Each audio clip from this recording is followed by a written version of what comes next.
Vous avez suivi avec moi la déposition de M.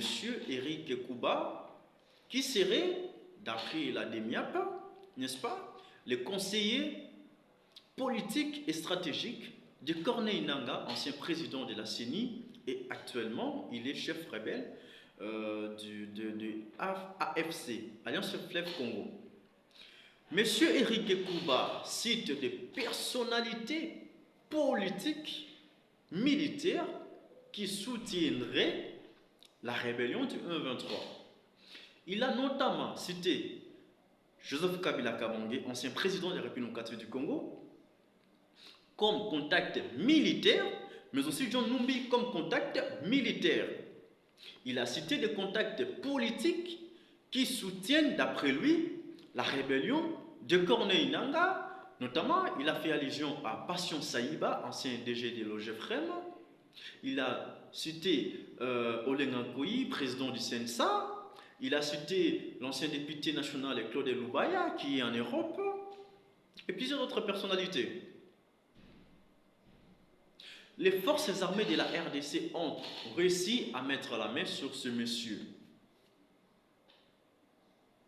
Mosso avait raison de dire aux députés nationaux, notamment ceux du Grand Kivu, de quitter les groupes armés. Quitter les groupes armés veut dire qu'il y a des députés qui soutiennent les groupes armés qui équipent les richesses de la République démocratique du Congo. Quitter les groupes armés veut aussi dire que notre pays est infiltré. Il y a des traîtres dans le Parlement. Quand je parle du Parlement, je parle et de l'Assemblée nationale et du Sénat. Quitter les groupes armés veut aussi dire qu'il y a des traîtres, n'est-ce pas, au sein du gouvernement, au sein même de l'armée, parce que l'armée que nous avons actuellement, dans sa configuration actuelle, est une armée de brassage et de mixage. Il y a beaucoup d'anciens chefs rebelles qui se trouvent dans l'armée et qui travailleraient pour les intérêts des agresseurs, pour ne pas les citer. Quitter les groupes armés. Le problème du Congo, c'est le problème d'hommes. Si nous souffrons, c'est d'abord nous-mêmes. On ne doit pas accuser les voisins. Oui, on peut les accuser. Mais après, c'est d'abord nous le problème et c'est nous la solution. Nous devons solutionner les problèmes de la République démocratique du Congo car il est identifié. Car il est identifié. Nous devons reformer l'armée. Nous devons nommer des ministres qui répondent, n'est-ce pas, aux critères de la méritocratie, de la compétence et tout ce qui va avec. Des ministres qui ne viendront pas travailler pour leurs propres intérêts ou pour satisfaire leurs propres intérêts, mais qui viendront pour satisfaire d'abord les intérêts du peuple pour lesquels ils sont nommés. Ils sont nommés. J'encourage les forces armées de la RDC de continuer à mener des enquêtes, à mettre la main sur tous les traîtres, n'est-ce pas, qui sont au sein du gouvernement, au sein du Parlement, au sein d'autres institutions de la République démocratique du Congo pour qu'enfin nous ayons la paix. Je vous rappelle cette célèbre phrase du chef de l'État, Tshisekedi, qui avait dit « Je ne me sentirai pas président de la République aussi longtemps qu'il n'y a pas la paix dans mon pays ». Je suppose que le chef de l'État ne se sent pas dans sa peau du président de la République alors qu'il y a la guerre. Parce qu'après, si tout le monde est mort, qui il va diriger? Parce que quand on parle de l'État, il y a trois éléments qui constituent l'État. Il y a les territoires, il y a la population et le pouvoir établi. Certains territoires sont sous occupation de la rébellion.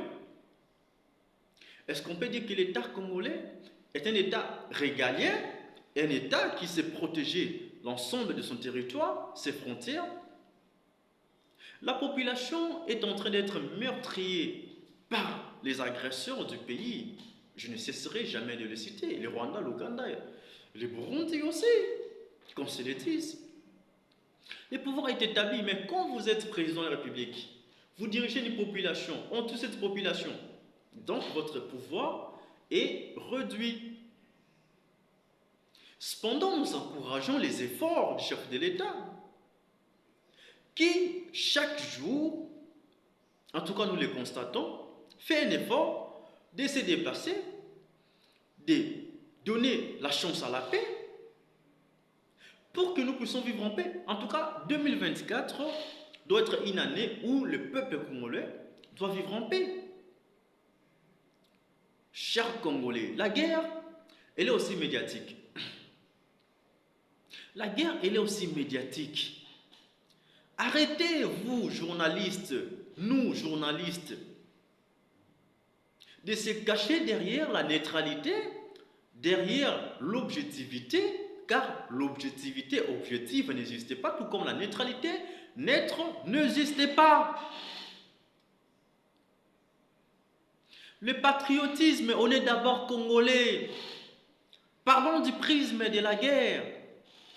Faisons voir au monde qu'en République démocratique du Congo, il y a aussi des endroits où ça fait beau vivre. Il n'y a pas la guerre partout. Allez à Goma, il y a beaucoup de sites touristiques. Allez dans d'autres provinces, au Sud Kivu, Nord Kivu. Allez à Maniema. Venez à Kinshasa ici. Il y a la paix. La guerre n'est pas sur l'ensemble du territoire national. Les médias doivent jouer un rôle important dans la diffusion des informations de la guerre, tout en mettant un accent particulier sur le patriotisme. C'est très important qu'on se le dise. Je rappelle à ceux qui nous suivent, le gouvernement avait mis en place 3 fronts. Les premiers fronts, c'était les fronts diplomatiques, chapeautés par les VPM de l'intérieur, les VPM des affaires étrangères, Christophe Lutundula, la diplomatie, tant vantée par le chef de l'État, tant vantée par le gouvernement, est quand même en train de payer, si bien que la guerre continue. Mais on espère qu'un jour il y aura la paix. Les deuxièmes fronts, c'est les fronts militaires, c'est-à-dire faire la guerre, mais on ne doit pas faire la guerre qu'en étant une armée défensive. Nous devons aussi être une armée offensive. Pourquoi attendre, n'est-ce pas, qu'on nous attaque pour qu'on réplique? On peut attaquer en premier. Et les troisième front, c'est les fronts médiatiques. C'est le travail de nos journalistes de médias. On ne doit pas diffuser des informations du Rwanda, de l'Ouganda, du Burundi, qui vont à l'encontre de l'intérêt du peuple congolais. On doit faire voir au monde que nous sommes agressés pour que la communauté internationale prête oreille à nos supplications. Nous espérons que cette guerre finira un jour.